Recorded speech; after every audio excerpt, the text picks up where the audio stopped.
Hi guys, welcome back to Pro Studio Live and welcome to the Pro Tools Authority class. Last week we discussed how to check to make sure your hardware and software is ready for recording and the basics of recording audio to your tracks. We also discussed organizing clips and files, renaming clips and files, and deleting versus removing clips and files. We also covered importing audio, including a discussion of different file types and a basic look at the anatomy of the import audio dialog box. This week, we will continue discussing different ways to import audio, and then we will discuss importing video. We will also talk about using MIDI in a lot more detail, including how to record MIDI. We might even start learning about virtual instruments. Okay, so last week, we left off talking about the details of the import audio dialog box.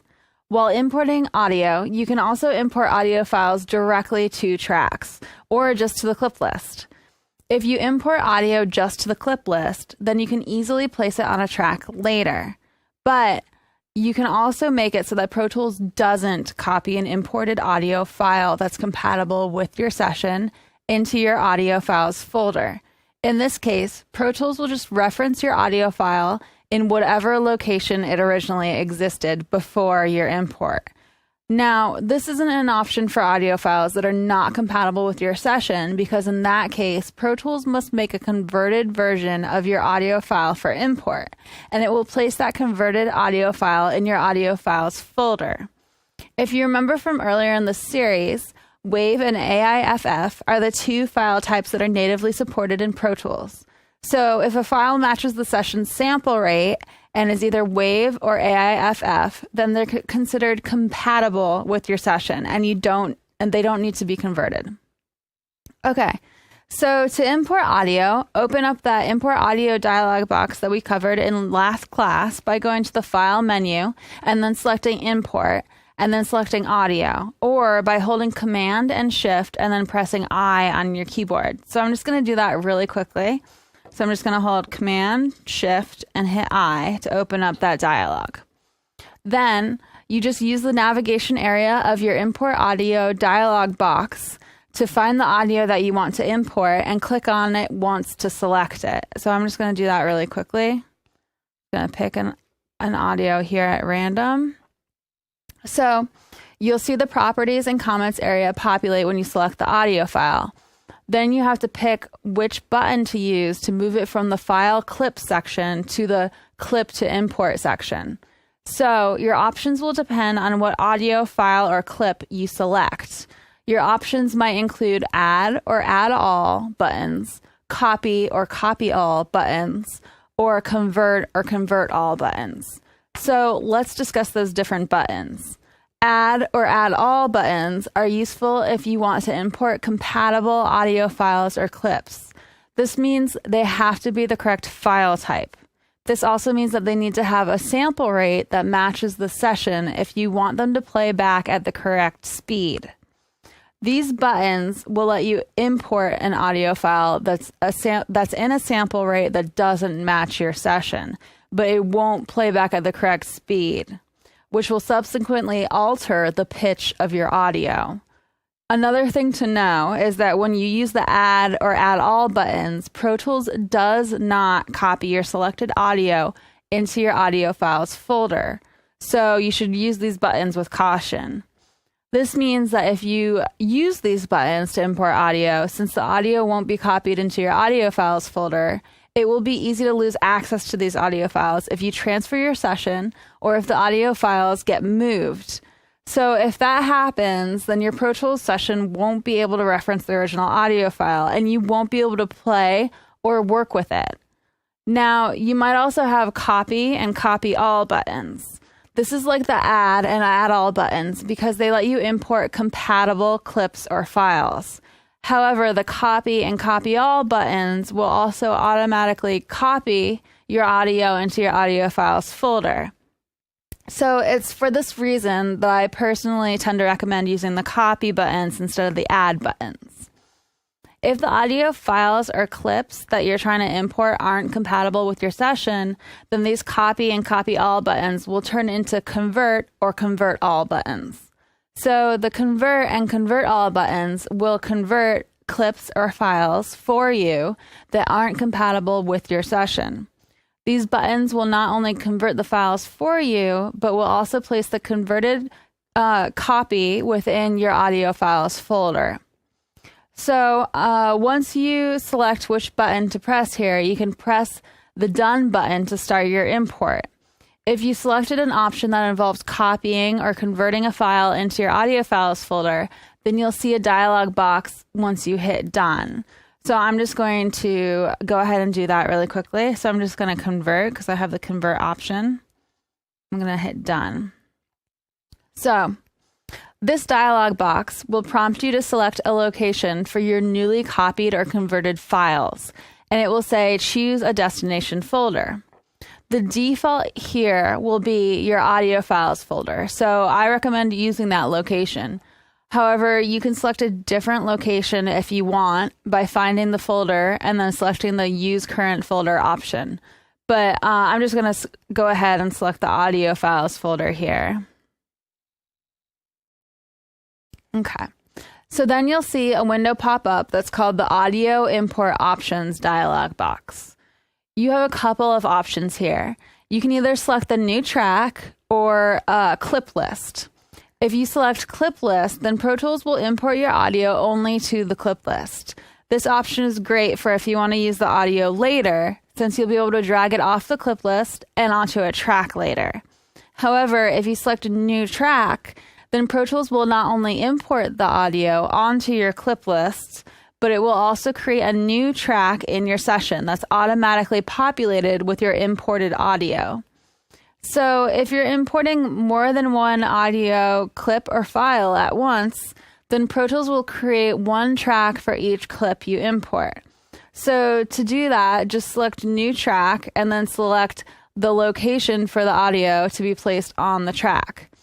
Some of your options for location include Session Start, Song Start, Selection, or Spot, which you can see here.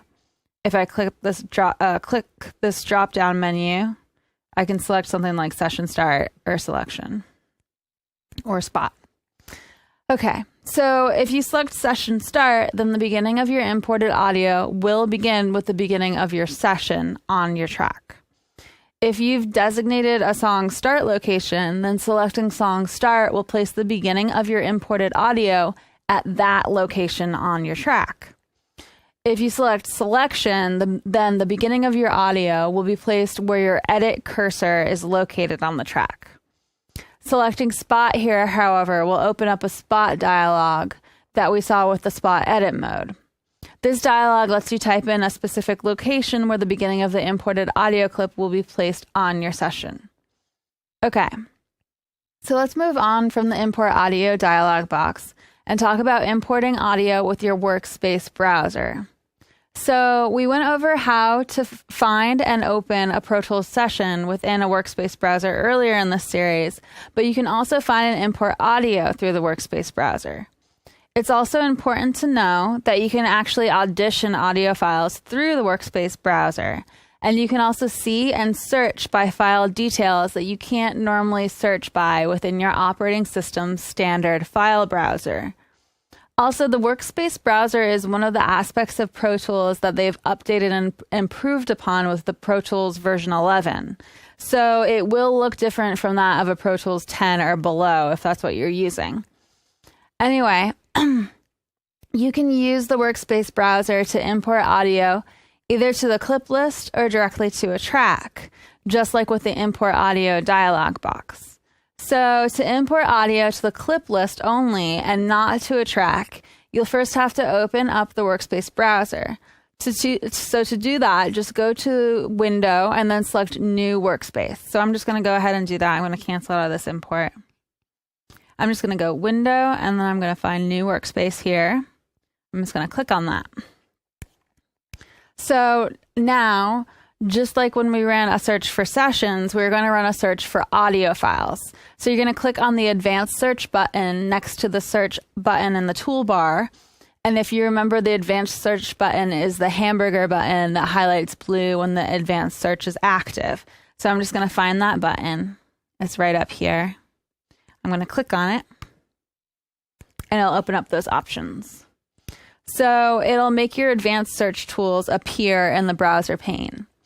Then you'll want to select the folder or volume in which you want to search. You can do this by just clicking on the desired folder.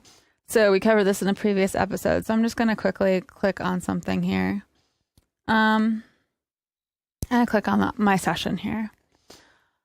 So then you simply go to those advanced search tools and you click on the search column selector to select kind.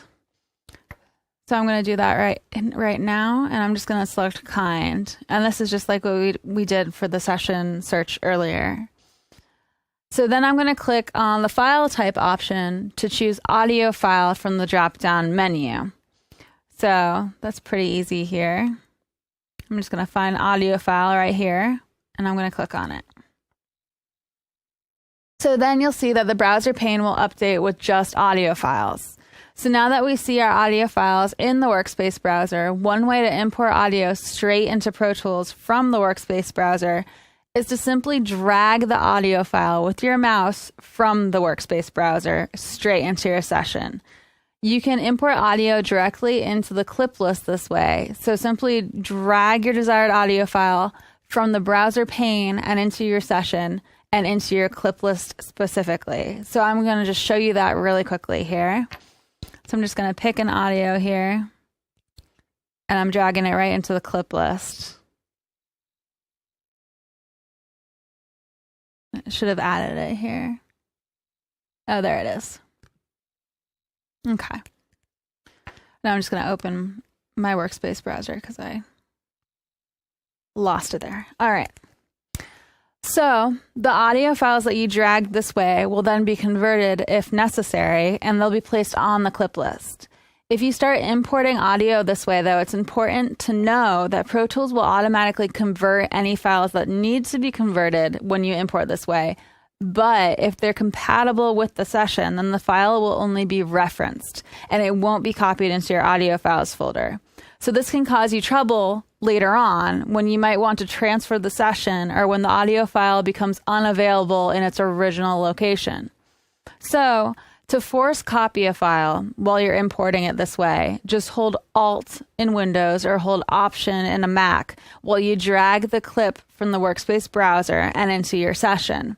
Then your imported audio will be copied into the audio files folder for sure. Now, you can also import audio to a track or tracks using the Workspace browser. So you'll once again just open that Workspace browser using Window and then New Workspace.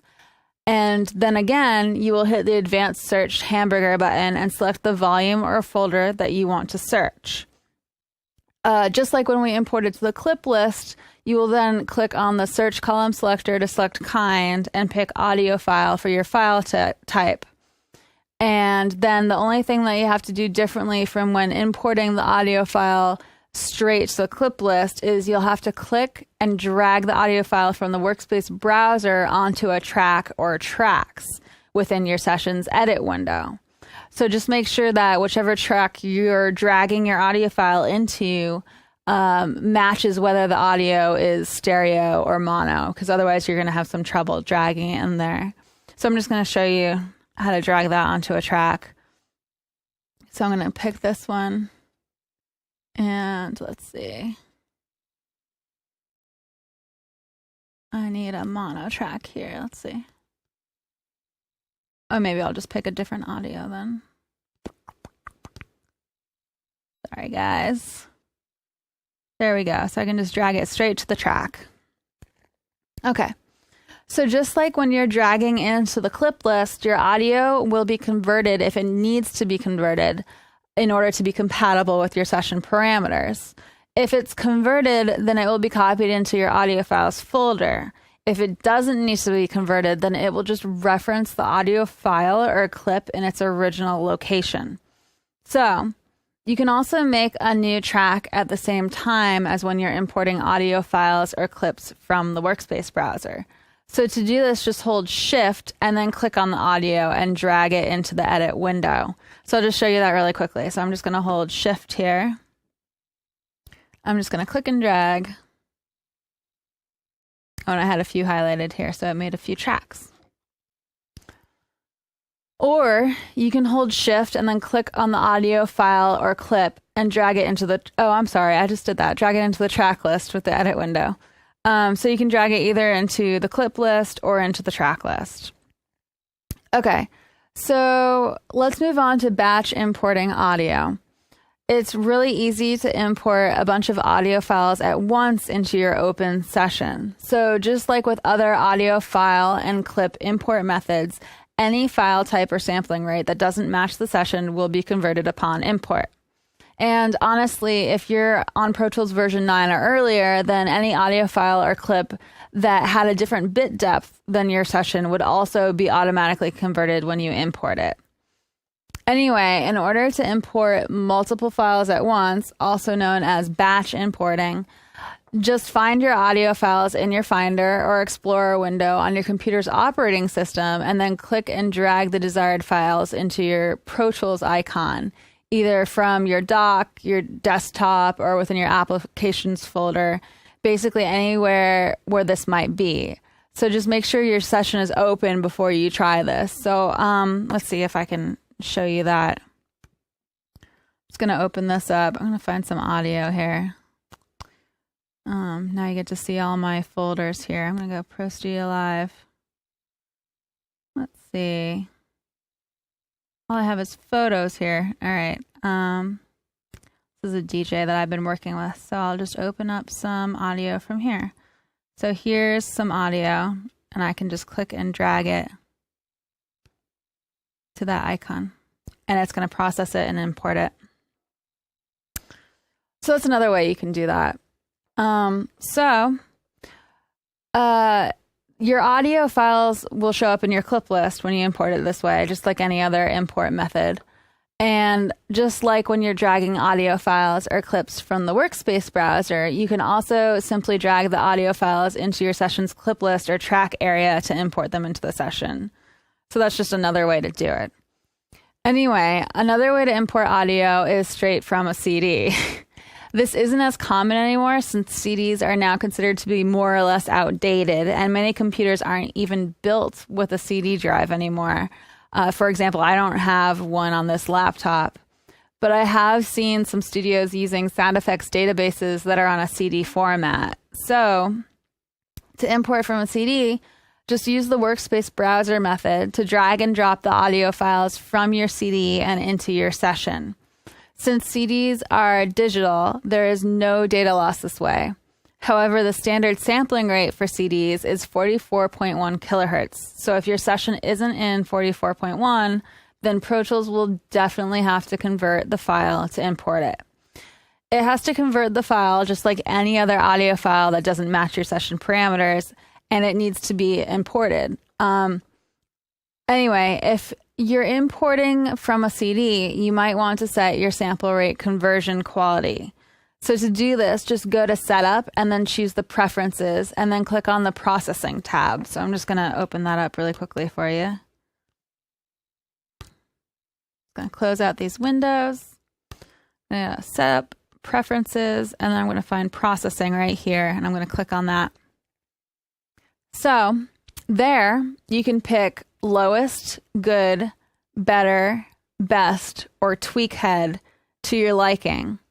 So if we look down here, you can see sample rate conversion quality, and here are all the options: low, good, better, best, and tweak head. So these options are kind of relics from back in the day when computers were a lot slower. So to save time, you had options like the lowest option that's faster, but it might not have as good quality. So options like best or tweak head are the slowest options, but they do a lot more of a quality job. So since computers are a lot faster nowadays, I recommend setting this to tweak head and going for the quality, since the longer time won't take as long. Anyway, to import your audio from a CD, just put the CD in your computer and then open up a new workspace window in Pro Tools by going to Window and then selecting New Workspace. Then you can find the audio CD in the Workspace browser's location pane. And then you just pick the audio file or files that you're looking for to import from the CD. then all you have to do is drag that file onto the clip list or the track list or the track display area within your edit window, just like we were doing for all the other methods. It's just like importing using your workspace browser, and you simply find the audio CD instead of the computer's hard drive as your source. Okay, so let's move on to importing video. So you can also import video in Pro Tools. Before you do so, though, you should make sure that your Avid Video Engine is enabled. Now, the Avid Video Engine is a separate install from your Pro Tools install. So if you didn't select to install the Avid Video Engine alongside your Pro Tools install, then you might have trouble here. Anyway, to enable the Avid Video Engine, go to Setup and then select Playback Engine, and then click on the box to enable the video engine, and then you just hit OK. So I'm just going to show you guys that really quick. So I'm going to go Setup, Playback Engine. And then right here, we just have this checkbox for Video Engine to enable it. And then you just hit OK. So now, when Pro Tools 11 first came out, it had some issues with the video engine. So some people found that Pro Tools would hang in the waiting for the video engine to launch message for an excessive amount of time. It would happen when importing video, or when opening any session with video, or when trying to launch Pro Tools using a session with video. Anyway, Avid found a fix for the issue and said that it was caused by, and I quote, conflict with drives or media mounted on the system, or a corrupt workspace.wksp file. So you can find the fix online on the Avid knowledge base, or just by Googling the issue. Anyway, for this reason, I recommend that you make sure you have an updated version of Pro Tools 11 if you're working in Pro Tools 11. Okay, so now you can go ahead and import video. So to import video, you just go to File, then Import, and then choose Video. This will open up the Import Video dialog box. So I will just open that dialog box up. So I'm going to File, Import, and then Video. So then you will find your video and click on it to select it. And remember that the formats that are natively supported are QuickTime or Avid MXF video files. So I'm just going to select my video here from our Steve Albini episode. And once you've selected the video you want, just click Open, and then the Video Import Options dialog box will pop up. So I'm just going to open that up here. And within that dialog, you have the option of picking the location for the start of the video. So where the options here are going to be session start, song start, selection, and spot. And you should have the option of whether or not to import the audio that's embedded within the video into your session by checking the Import Audio from File checkbox. If there's audio on the video that you want to use as a reference, or that you want to use for any other reason, I would recommend checking this Import Audio from File checkbox. After all, you can always mute or delete the video's original audio track later. So click OK when you've selected your options and you're ready to import the video. So I'm just going to do that really quickly. I'm going to hit OK here.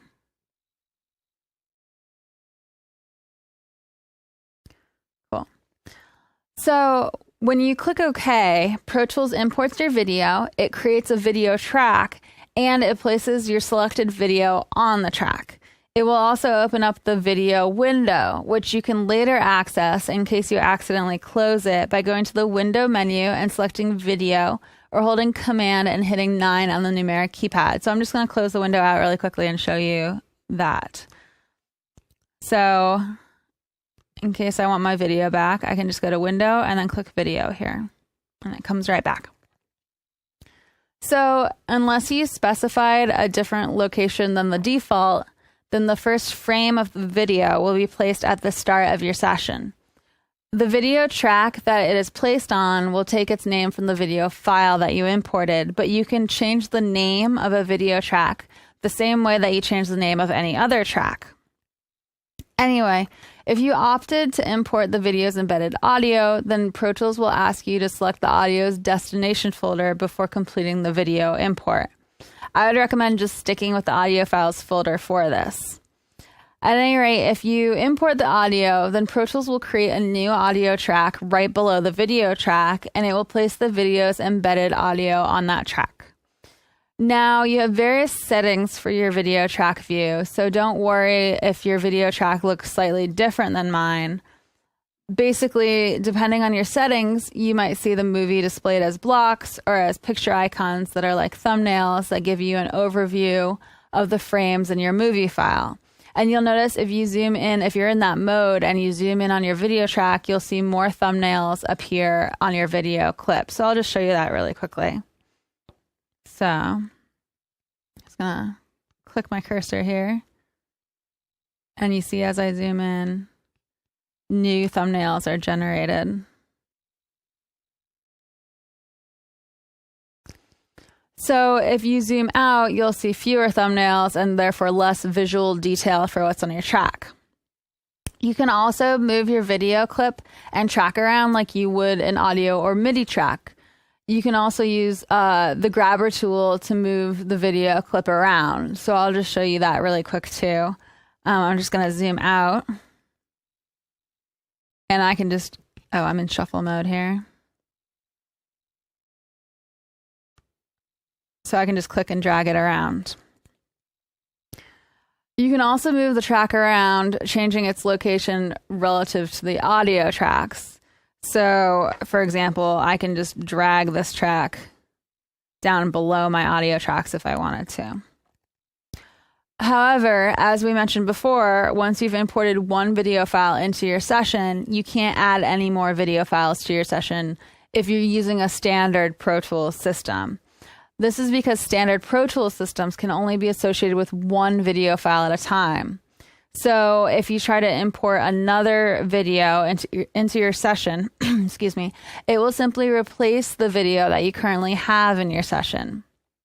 However, if you're on an HD system, then you can import multiple video tracks within your session. In this instance, each video track within your session can also have many video files and clips added to it. The one catch here is that you can only have one video track active at any given time. Okay, so we will go into more detail on video in a later episode, but for now, let's move on to talk about MIDI and MIDI recording. So when you're working with MIDI, you'll probably notice that a lot of the same tools and tricks for working with audio files will also work on MIDI data. Edit modes and menu functions will also work in a similar manner. But there are some ways that working with MIDI data is different from working with audio. So let's talk about how MIDI data is different so we can understand MIDI better. So MIDI stands for Musical Instrument Digital Interface. And it's basically a protocol or a system of rules, right, for connecting computers and electronic instruments or performance controllers. So MIDI data doesn't symbolize or represent an actual waveform or audio in any way. It's instead a system for storing and recalling performance data, like the pitch, volume, duration, and order of notes. The devices that we use as instruments or performance controllers send this performance data to our computers through MIDI messages. So these MIDI messages talk to the computer easily, since they are made up of 8-bit numbers, which are known as bytes. So they tell the computer which note was played using a designated pitch number, and each number denotes a different note on the musical scale. They also tell the computer the velocity and duration of the note. This means that the MIDI device is outputting all the data that the computer needs to recreate the performance of the music as played on the device by the performer. Now, these MIDI devices are connected to computers or other devices through MIDI cables. A MIDI cable can pass up to 16 distinct channels of MIDI data. This means that one cable path can actually control a MIDI device that can handle multiple channel operation. Or This also means that one MIDI cable path can control more than one MIDI device. Anyway, I have an image of a drawing of a MIDI cable on my desktop for you guys. So I'll just show you that really quickly. So I'm just going to go to my desktop here. So this is what the end of a MIDI cable looks like. I just got this off Wikipedia. So it has the different prongs here. And then I also have an image of an actual MIDI cable for you guys. So that's what they look like. Okay. So as we said earlier, MIDI is a protocol, which means there's a format for MIDI messages. So in each byte of a MIDI message, there are 8 bits of data.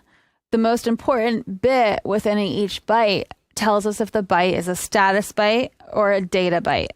The other 7 bits within the byte will represent the data for that byte, which can represent a range of values from 0 to 127. So a standard MIDI message is a maximum of 3 bytes, with 1 byte being a status byte and the others being data bytes. The data bytes are the ones that hold the data values for things like the note number, which is a pitch, or velocity value. Status bytes hold data about the type of status message that is being sent, and the associated MIDI channel number for the data that's being sent. But anyway, MIDI messages can also convey other types of data than note number and velocity. They can convey program change events, panning information, and more general MIDI volume information. And they can even convey information about what sounds instruments should attach to the MIDI data. And these sounds are often called patches in the MIDI world. So there are also things called MIDI sequencers, which let you create, store, playback, and edit MIDI data that can be used to control devices that are compatible with MIDI. So some devices that are compatible with MIDI include physical devices like drum machines, synthesizers, and sound modules, or it can include software devices like software synthesizers and other instrument or sampling packs. This means that the category of MIDI-compatible devices includes a lot of the popular plugins that we see in Pro Tools today. In fact, Pro Tools comes with some MIDI software devices, but we'll get into those in more detail in a bit. So on a more basic level, Pro Tools comes with a built-in MIDI sequencer. This makes it possible for us to record, import, and edit MIDI data, much like we do with audio data. It makes it easy to use and understand. MIDI data is even displayed on tracks that look and work similar to how audio tracks work. So they are represented in the same area of the edit window, and they reference the same timeline as those audio tracks, right? And I've had a MIDI track in here for a while now, but here's a MIDI track. I have an instrument track around here somewhere too. Here's an instrument track. They're just right alongside the audio tracks that I have in my session. So these MIDI tracks also have corresponding channel strips with channel faders in the mix window, much like their audio counterparts, right? So just like how they're in the edit window here, I have my instrument track and my MIDI track, and it has its own fader, the whole deal. So we also have access to things like the MIDI editor window that we discussed in an earlier episode. If we want to look at and edit the MIDI data in a more detailed or different way. Anyway, in Pro Tools, we have 2 tracks available for working with MIDI. We already mentioned them in an earlier episode, but they are MIDI tracks and instrument tracks. So MIDI tracks store MIDI note and controller data only. This means that MIDI tracks don't actually pass any audio. Generally, when MIDI tracks are used, the engineer will place the MIDI data on the MIDI track and then route the MIDI track to an aux input track. And that aux input track will have been created just so that they could place an instrument pack or synthesizer on it. This way, the instrument or synth is triggered by the MIDI data that exists on the MIDI track. Then we hear the audio that's created by the instrument or synth that's on the aux track. So the other track option for working with MIDI data is the instrument track. Now, instrument tracks give both MIDI and audio capabilities in one track. So this means that the instrument track does what the MIDI track and the aux track do combined. So instrument tracks hold MIDI note and controller data, but they also make it possible to route audio signals. This means you can assign your instrument or synth straight to the instrument track without requiring an aux track to make audio that's then triggered by the MIDI data. Because of this, instrument tracks generally allow for a more streamlined workflow. So I like to use instrument tracks instead of MIDI tracks. And I actually view MIDI tracks as a sort of relic from when there were no instrument tracks in Pro Tools. After all, instrument tracks were introduced in Pro Tools version 7, and before that, you had to create a MIDI track and route it to an aux track in order to do what an instrument track can do all by itself now. So anyway, so you can create MIDI-compatible tracks in Pro Tools. If you don't already have MIDI-compatible tracks in your session, then you'll have to make at least one in order to work with MIDI. You'll have to decide whether you want to use a MIDI or instrument track before you begin. For most purposes, like basic MIDI recording and working with software, synths, and virtual instruments, you'll probably find the instrument tracks are easier and more streamlined to use. Anyway, to add a MIDI or instrument track, you just follow the same instructions for making a new track that we covered in an earlier episode. So you just go to track and select new, or you hold Command and Shift and press the N key. So I'm just going to make a new track just to show you. So I'm going to do Command Shift N, and I'm going to create one instrument track. And there it is, right here, instrument 2. Okay. So then you just enter the number of tracks that you desire in the track total field on that dialog that I just opened up, and you select either instrument track or a MIDI track from your track type drop-down menu. You'll also notice when we do this that the time based for the tracks will automatically switch over to ticks, because MIDI is a protocol that generally uses tick-based timing. So tick-based timing basically means that the track is using timing that's based on bars and beats. While audio generally uses sample-based timing, MIDI will generally use tick-based timing. Anyway, if you opted to make an instrument track, then you will be able to choose between making a mono or stereo track in that dialog as well, and possibly more if you're working on an HD system. Then you just click the Create button and you create your track or tracks. Okay. So before we move on, let's talk about the differences between tick-based timing and sample-based timing. So when you talk about the differences between sample-based and tick-based timing, you're basically talking about the differences between the way audio and MIDI data is actually stored. So with sample-based operations, you have fixed points in time that are relative to the beginning of your session and are associated with the stored or recorded information. Within your audio file, you have individual samples, and it's these samples that are how the audio data is stored. So the default in Pro Tools is for audio files to be represented on tracks that are sample-based. Your audio clips that are on your audio sample-based track are therefore located on a very specific sample-based location within your timeline.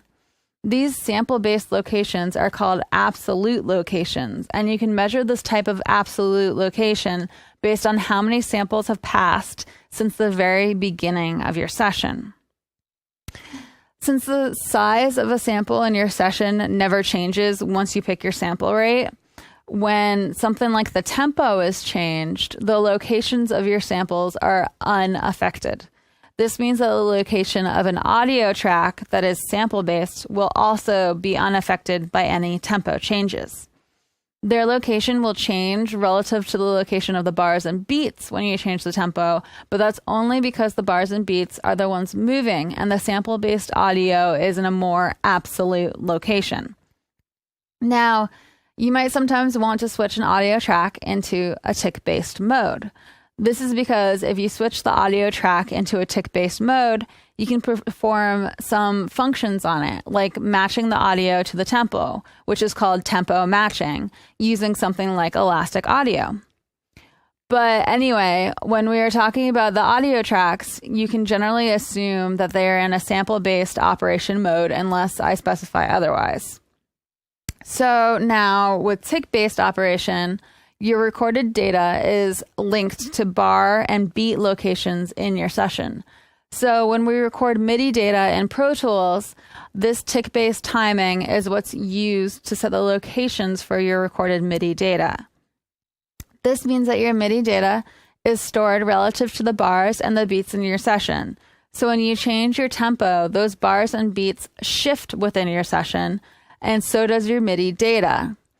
If you slow down the tempo, each MIDI event will play back slower and will move to a later point in your session. If you speed up your tempo, then your MIDI data will be played back faster. Again, like we alluded to earlier, if you put an audio track into Elastic Audio mode, even though your audio track is originally sample-based, you can adjust your audio clips as if they were tick-based, which allows you to expand and compress the audio to make it conform to the session tempo. So anyway, you might be wondering, okay, so I understand what bars and beats are, but what are ticks? Well, what Pro Tools does is it takes those bars and beats and it divides them up into smaller units of measurement, which are called ticks. There are 960 ticks per quarter note.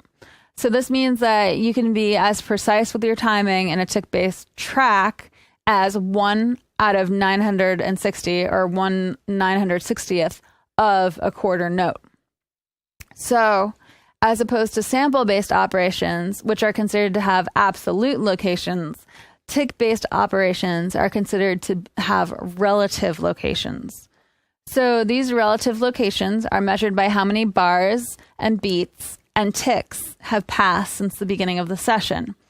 This means that when you change the tempo of a session and these bars and beats move, even though the individual ticks keep their locations relative to each other, the locations of the ticks compared to absolute time will change. Since our tick-based and sample-based data can coexist within the same session, I recommend using caution if you're changing your session tempo, because you might alter the location of your tick-based data relative to your sample-based data, which can mess up the way different performances line up with each other. And you'll actually see this shift occur when you change the tempo. So, for example, if you speed up your tempo, you'll see the MIDI clips shrink relative to your audio or sample-based clips. And Pro Tools accurately depicts this relationship visually. Anyway, just like how audio tracks as a sample-based track type can be set to tick-based operation, MIDI tracks as tick-based tracks can be set to sample-based operation. But we will get more into that later. So you can safely assume here that any MIDI or instrument track is set to tick-based operation unless I specify otherwise. Okay, so let's talk about timescale and rulers and how they affect working with MIDI. The most common timescale used when working with MIDI data is logically the bars and beats timescale. As you get used to using MIDI, you'll probably notice that you'll commonly use the tempo, meter, and key signature timescales as well. Now, we covered the main and sub timescales earlier in this course, but it's important to note that you can display bars and beats as the main or the sub timescale. Since you'll probably want to reference bars and beats fairly regularly when working with MIDI, it makes sense to change your main timescale to bars and beats if you're working with MIDI. It also makes sense to display the bars and beats ruler in the ruler's display area when working with MIDI. So, to display bars and beats as the main or sub counter, just click on the drop-down menu for either the main or sub time counters in the toolbar, and you just select bars and beats. So we covered this in a previous episode, but I'm just going to really quickly show you guys. So here's my main counter and my sub counter, and you can just click on either one and select bars and beats. My main is in bars and beats, but I could switch this one to it as well. Can be anything. So if you have the bars and beats ruler displayed in your rulers area, you can also click on the ruler to change the main time scale to that ruler, which is another thing that we covered earlier, but it's good to know. So basically, I have bars and beats here, so I'm going to click off that, and you notice it moves to time scale. I can just shift it really quickly back to bars and beats by clicking on it. So you can also change the main counter to bars and beats by going to View and selecting Main Counter, and then selecting Bars and Beats. So I'll just show you that really quickly. Let's see, View, Main Counter, and then just making sure Bars and Beats is checked here. You can make sure your bars and beats ruler is displaying in your ruler view area by clicking on the ruler view drop-down menu and selecting bars and beats as well. So I'll just show you that really quickly as well. So you just click on this drop-down and you make sure bars and beats is highlighted. So I'm going to just make this not my main time scale really quickly so I can show you. So you can take bars and beats away. You can bring it back in just by clicking on it. So go back to bars and beats as my main. You can also go to your view menu and then select rulers and then select bars and beats to make that ruler pop up. So now that you have those bars and beats displayed how you want them, you might wonder how to read that information. So you'll see 3 numbers separated by vertical lines. The first number is your bar number, which starts counting from the 0 point on your session. The second number is the beat number within your current bar, and the third number is the tick number within your current beat. So if you look here, you just have 3 numbers with these vertical lines between them. And that's what those numbers mean. So again, remember that there are 960 ticks per quarter note. Okay, so that's actually all we have for today, but I hope you guys learned something useful. Next time on Pro Tools Authority, we're going to cover working with MIDI in more detail. So we will continue discussing different timescales and rulers in regards to MIDI, including things like setting key signatures, meter, and tempo.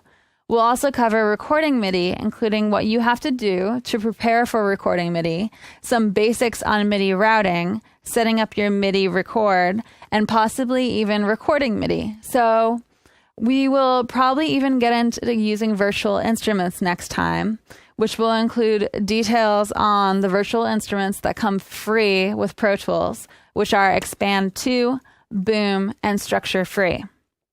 Anyway, I hope to see you guys here again next week, and thanks for watching Pro Tools Authority, and I'll be here again next week.